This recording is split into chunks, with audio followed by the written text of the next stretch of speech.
Hello, fish ഐറ്റംസിൽ നമുക്ക് ഒരുപാട് ഇഷ്ടമുള്ളവരാണ് പ്രോൺസിൻ്റെ dishes. അപ്പോൾ സാധാരണ നമ്മൾ ചെയ്യുന്ന പോലെ കുടംപുളി ഇട്ട് വെക്കുന്ന ചെമ്മീൻ കറിയോ അല്ലെങ്കിൽ വരട്ടിയെടുക്കുന്ന പോലെ അല്ല ഇത് തേങ്ങാപ്പാലിലൊക്കെ ഇട്ട് വേവിച്ച് പിന്നീട് നമ്മൾ നല്ല വെളിച്ചെണ്ണയൊക്കെ ഒഴിച്ച് വരട്ടിയെടുക്കുന്ന ഒരു റെസിപ്പിയാണ്. അപ്പോൾ കുടംപുളി ഇട്ട് വെക്കാത്തത് കൊണ്ട് തന്നെ ഇതങ്ങനെ ഒരുപാട് ദിവസമൊന്നും ഇരിക്കത്തില്ല. നിങ്ങളത് ഉണ്ടാക്കി അന്ന് തന്നെ തീർക്കുന്നത് ആയിരിക്കും ഏറ്റവും ബെസ്റ്റ്. വീഡിയോ ആദ്യം മുതൽ അവസാനം വരെ കാണുക, ലൈക്ക് ചെയ്യുക, ഷെയർ ചെയ്യുക. ചാനൽ സബ്സ്ക്രൈബ് ചെയ്യാത്ത ആൾക്കാരുണ്ടെങ്കിൽ ചെയ്യുക. അപ്പോൾ നമുക്ക് തുടങ്ങാം.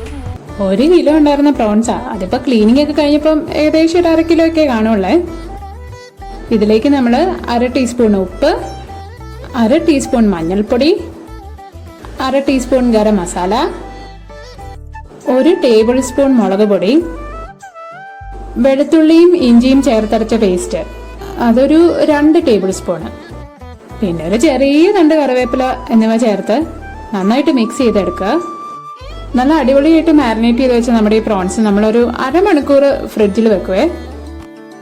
1/2 മണിക്കൂർ മാരിനേറ്റ് ചെയ്ത് വെച്ച 1/2 കിലോ പ്രോൺസ് ഫ്രിഡ്ജിൽ നിന്ന് എടുത്ത ശേഷം നല്ല കട്ടിയുള്ള തേങ്ങാപ്പാൽ ചേർത്ത് മൂടി വെച്ച് മീഡിയം ഫ്ലെയിമിലിട്ട് നമുക്ക് വേവിച്ചെടുക്കാം. 20-25 മിനിറ്റ് ഒക്കെ മതി പ്രോൺസ് വെന്ത് കിട്ടാനായിട്ട്. പക്ഷെ കുറച്ച് തേങ്ങാപ്പാൽ ബാക്കിയുണ്ട്. അപ്പം നമ്മൾ ഇതിനെ ഇനി ഹൈ ഫ്ലെയിമിലേക്ക് മാറ്റി പറ്റിച്ചെടുക്കണം. അപ്പൊ ഇപ്പൊ നോക്കിക്കേ, പ്രോൺസ് ഡ്രൈ ആയിട്ടുണ്ട്. ഇത് ഇങ്ങനെ തന്നെ കഴിക്കാൻ തന്നെ നല്ല ടേസ്റ്റ് ഉണ്ട്. പക്ഷെ നമ്മൾ കുറച്ചുകൂടി ഒന്ന് പൊലിപ്പിക്കണ്ടേ? സവാളയൊക്കെ ചേർത്ത് നന്നായിട്ട് ഇനി ഇതിനെ റോസ്റ്റ് ചെയ്തെടുക്കാം. ചൂടായ ഒരു പാനിലേക്ക് 4 ടേബിൾ സ്പൂൺ വെളിച്ചെണ്ണ ചേർത്ത് 2 സവാള, പിന്നെ കുറച്ച് ചെറിയുള്ളി, ഒരു 10 ഒക്കെ മതി കേട്ടോ. 1 ടീസ്പൂൺ ഉപ്പ് ചേർത്ത് ഹൈ ഫ്ലെയിമിലിട്ട് ഫ്രൈ ചെയ്തെടുക്കാം. ഈ കൂട്ടത്തിൽ നമ്മൾ തേങ്ങാക്കൊത്ത് ചെറിയ കഷ്ണങ്ങളാക്കി മുറിച്ചത് ചേർത്ത് കൊടുക്കുന്നുണ്ട്. കനം കുറഞ്ഞ തേങ്ങാക്കൊത്ത് ഇങ്ങനെ ചേർത്ത് കൊടുക്കുന്നത് പ്രോൺസ് റോസ്റ്റിന് ഒരു പ്രത്യേക ടേസ്റ്റ് തന്നെ കൊടുക്കും കേട്ടോ. 1 തണ്ട് കറിവേപ്പില, പിന്നെ ഒരു തക്കാളി ചെറിയ കഷ്ണങ്ങളാക്കി മുറിച്ചത് എന്നിവയെല്ലാം ചേർത്ത് ഹൈ ഫ്ലെയിമിലിട്ട് തന്നെ റോസ്റ്റ് ചെയ്തെടുക്കാം. പ്രോൺസ് വേവിച്ച സമയത്ത് അത്യാവശ്യം നല്ല രീതിയിൽ തന്നെ ജിഞ്ചർ ഗാർലിക് പേസ്റ്റ് ചേർത്തിട്ടുള്ളത് കൊണ്ടാണ് ഈ റോസ്റ്റ് ചെയ്യുന്ന സമയത്ത് വേറെ സെപ്പറേറ്റ് ആയിട്ട് ജിഞ്ചറും ഗാർലിക്കും ഒന്നും അരിഞ്ഞ് ചേർക്കാത്ത കേട്ടോ. ഇതെല്ലാം നന്നായിട്ട് വഴന്ന് കഴിയുമ്പോഴത്തേക്കും നമ്മൾ പതുക്കെ ലോ ഫ്ലെയിമിലേക്ക് മാറ്റുവാണേ. 1.5 ടേബിൾ സ്പൂൺ മുളക് പൊടി, 1/2 ടീസ്പൂൺ ഗരം മസാല എന്നിവ കൂടെ ചേർത്ത് കൊടുക്കുവേ.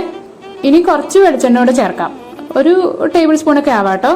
ഒരു 5 മിനിറ്റ് എങ്കിലും ലോ ഫ്ലെയിമിലിട്ട് മസാല നന്നായിട്ട് വഴറ്റിയെടുക്കണം. എന്നാലേ അതിന്റെ ആ പച്ചപ്പ് ഒക്കെ ഒന്ന് മാറി കിട്ടുള്ളൂ. തേങ്ങാപ്പാലിൽ നന്നായിട്ട് വേവിച്ചെടുത്ത് നമ്മുടെ പ്രോൺസ് ഇനിയും കൂടെ ചേർക്കുവാണേ. അപ്പൊ പ്രോൺസ് മസാലക്കൂട്ടിൽ നന്നായിട്ട് മിക്സ് ആവണം. മീഡിയം ഫ്ലെയിമിലേക്ക് മാറ്റി കുറച്ചു നേരം, ഒരുപാട് നേരമൊന്നും വേണ്ട, ഒരു 5 മിനിറ്റും കൂടെ എങ്കിലും ഒന്ന് റോസ്റ്റ് ചെയ്യണം. നല്ല കിടിലൻ ടേസ്റ്റ് ഉള്ള പ്രോൺസ് റോസ്റ്റ് റെഡി ആയി കഴിഞ്ഞു കൂട്ടുകാരെ.